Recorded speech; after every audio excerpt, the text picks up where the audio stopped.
So you guys got to see this in this video, so that's why my face is on it. So you can estimate the length of an object, use other objects that you know that are about 1 inch, 1 foot, or 1 yard long. A small paper clip is about 1 inch long. This part of your finger right here, so you've got 3 parts to your finger, this first part, the middle part, and this end part. If you go like this first part is about 1 inch. It's not perfect, but it's about 1 inch. So if you use that to measure, it's also a similar size to a paper clip.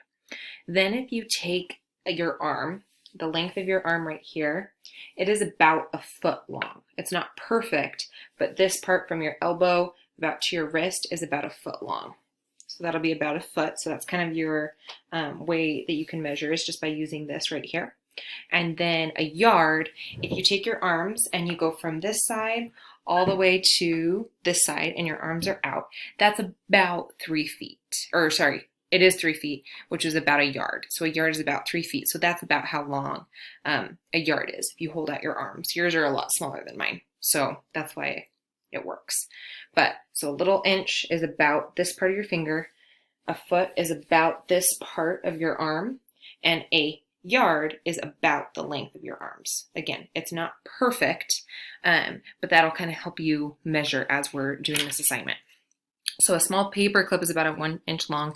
It says, which unit should you use to measure the length of a quarter? So would you use an inch? Would you use a foot?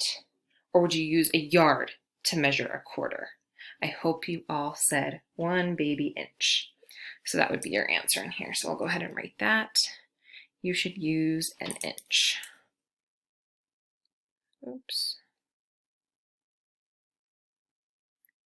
So hopefully that makes sense.